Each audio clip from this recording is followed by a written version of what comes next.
درود و سلام معلم کائنات، خلاصہ کائنات، جان کائنات، مرکز کائنات، محور کائنات، نبیوں کے امام، امت کے بخشوانے والے، دکھیوں کے دکھ مٹانے والے، غریب پرور، یتیم پرور، پیارے نبی، رحمت للعالمین کا لقب پانے والے اس ذات پر ان گنت درود و سلام۔ اللہ وہ ہے جس کے سوا کوئی اور عبادت کے لائق ذات نہیں۔ وہ قائم اور دائم ہے، نہ سوتا ہے نہ اس کو اونگ آتی ہے۔ اسی کا ہے جو کچھ آسمانوں میں ہے اور جو کچھ زمینوں میں۔ کس کی مجال اس کے سامنے بات کر سکے، کسی کی سفارش کر سکے سوائے اس کی اجازت کی۔ اسی کے پاس ہے علم اس کا جو ہو چکا، جو ہو رہا ہے اور جو ہوگا۔ اس کی کرسی صدارت نے گھیر رکھا جو کچھ آسمانوں میں ہے اور جو کچھ زمین میں ہے۔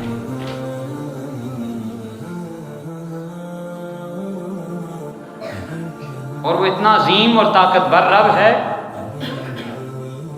اتنا پاورفل ہے کہ وہ تھکتا نہیں، اسے تھکاوٹ نہیں ہوتی، نہ آسمانوں کی حفاظت سے نہ زمینوں کی حفاظت سے۔ اور وہ ایسا نگران، ایسا پالن ہار کہ اس کے کرم کی کوئی حد نہیں، اس کے خزانے لامحدود، اس کا کرم بے حد و بے حساب۔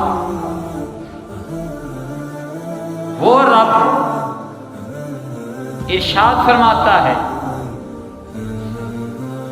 هو الذی ارسل رسولہ بالہدی، هو الذی، وہ اللہ، ارسل رسولہ، جس نے بھیجا اپنے رسول کو، بالہدی، ہدایت کے ساتھ، ودین الحق، اور دین حق کے ساتھ، لیظہرہ علی الدین کلہ، کہ تاکہ اس دین کو غالب کر دے تمام ادیان پر، وَلَوْ کَرِہَ الْمُشْرِكُونَ، اگرچہ مشرک اس کو ناپسند کرتے۔ اب وہ دین متین، دین حنیف، وہ دین تھا جو اس وقت آپ نے عیسیٰ علیہ السلام کے آسمان پر اٹھائے جانے کے بعد 570 سال بیت چکے تھے، انسانیت دم توڑ چکی تھی، سسکتی ہوئی انسانیت کسی مسیحا کی تلاش میں تھی۔ کبھی دستے کلیم اٹھتے تھے، کبھی دستے خلیل اٹھتے تھے، کبھی معیدہ عیسیٰ علیہ السلام آتا تھا، دستے کلیم اٹھتے تو بار الہ کاش مجھے بھی اس نبی کی امت میں آنے کا شرف ملتا۔ اور دستے خلیل یہ ریکویسٹ کرتے کہ بار الہ مبعوث فرما ان کے اندر، ان ہی میں سے برگزیدہ رسول جنہیں کتاب بھی سکھائے، حکمت بھی بتائے، جو حکیم بھی ہو، نبی بھی ہو، طبیب بھی ہو، ایسے رمز شناس نبی کو مبعوث کر۔ عیسیٰ روح اللہ بولتے میں تو آیا ہوں جانے کے لیے، وہ آئیں گے رہنے کے لیے۔ کاش مجھے بھی دور نبی نصیب ہوتا تو میں بھی آپ کے جوتوں کے لیسز باندھتا، تو میرے لیے یہ بڑی فخر کی بات ہوتی۔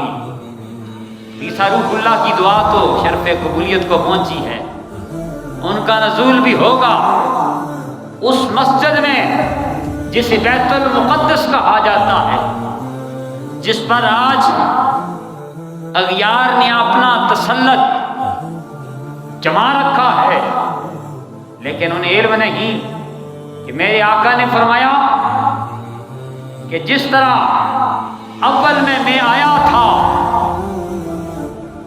جب کفر، ظلم، شرک، بت پرستی عروج پہ تھی، تو میں نے آ کر کفر شرک کا خاتمہ کیا، اسلام کا پرچم بلند کیا۔ اور آخر ایک دور آئے گا جب زمین ظلم سے بھر جائے گی، چھوٹا بڑے کی رسپیکٹ نہیں کرے گا، بڑا چھوٹے پہ شفقت نہیں کرے گا۔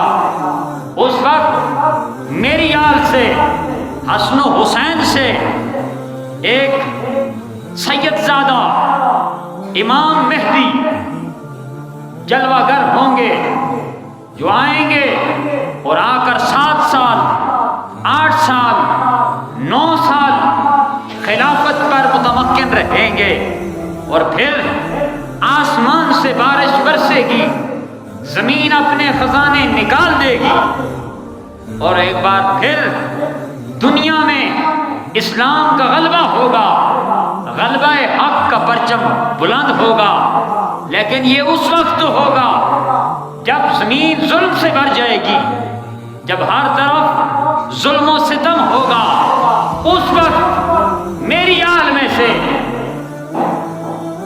ایک ایسا دانشور، ایک ایسا اللہ کا برگزیدہ بندہ دنیا میں آئے گا جسے لوگ کہیں گے کہ ہم آپ کے ہاتھ پر بیعت کرتے ہیں، اور وہ وہاں سے چلے جائیں گے حرم کعبہ میں، اولیاء اللہ وہاں پہنچیں گے، 313 کی جماعت ان کے ساتھ ہوگی۔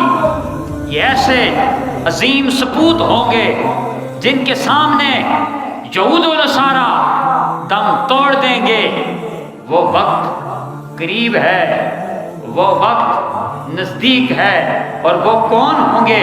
ان کا چہرہ چمکتا ہوگا، اور ان کی قد و قامت، ان کی متانت، ان کی ظاہری وجود کی قد و قامت بنی اسرائیل میں سے ہوگی۔ بنی اسرائیل کو بھی پتہ چلے گا کہ یہ اسلام کا دفاع کرنے والے، اسلام کی محافظ ہماری صفوں کے اندر ہے۔ اور وہ امام مہدی گرامی قدر، اللہ ان کا دور ہمیں بھی نصیب فرمائے۔ اب جو وقت ہے امت مسلمہ کے لیے، کس کا وقت ہے؟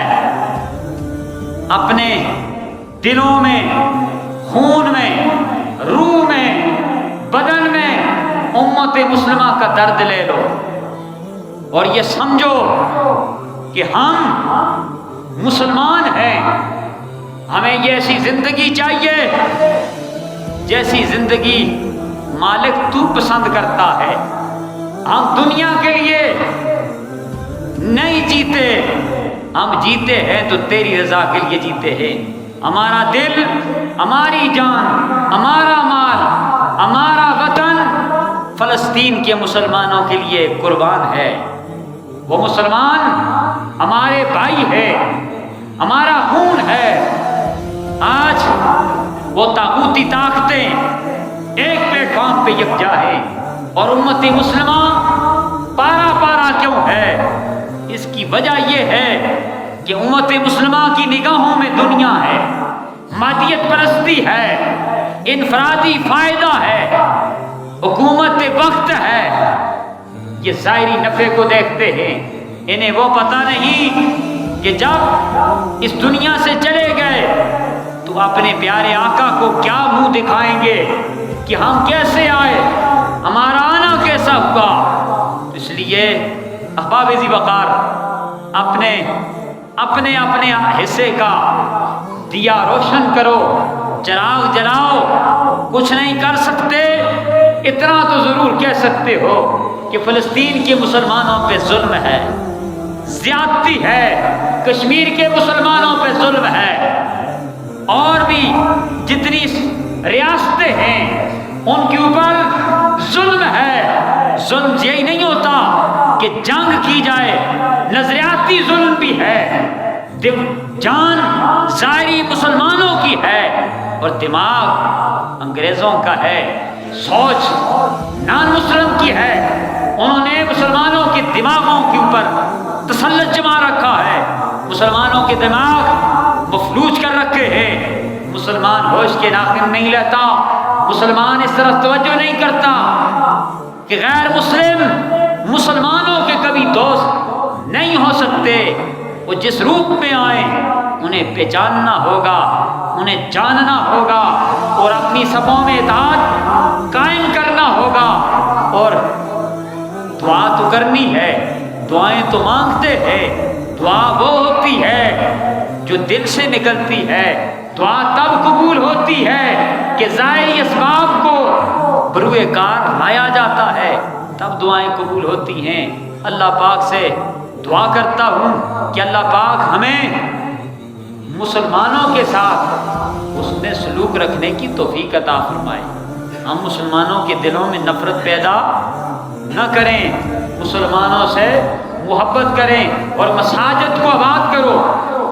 ہم نے مسجد کو سمجھا کہ 5 وقت کی نماز پڑھی مسجد آباد ہے، مسجد ایسے آباد نہیں ہوتی، مسجد تب آباد ہوتی ہے صبح و شام قال قال رسول اللہ صلی اللہ علیہ وسلم کا درس جاری ہو، جو بھی علم تشنگان علم آئیں انہیں علم کے فیضان سے سیراب کیا جائے۔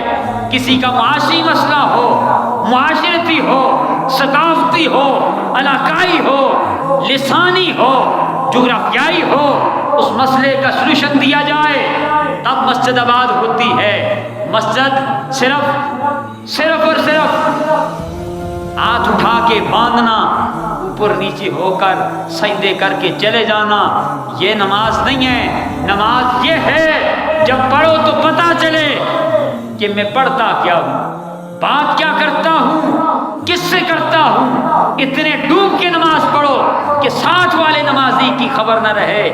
ہم اوروں کی نمازوں کا جائزہ لیتے رہتے ہیں، اپنی نماز کی خبر ہی نہیں ہوتی ہے۔ اپنے آپ کو ٹھیک کرنا ہے، اپنے آپ کو درست کرنا ہے، اپنے من میں ڈوب کے پا جا سراغ زندگی، اپنے من میں ڈوب کے پا جا سراغ زندگی۔ ہمارا نہیں بنتا تو نہ بن، اپنا تو بن، وما علینا الا البلاغ۔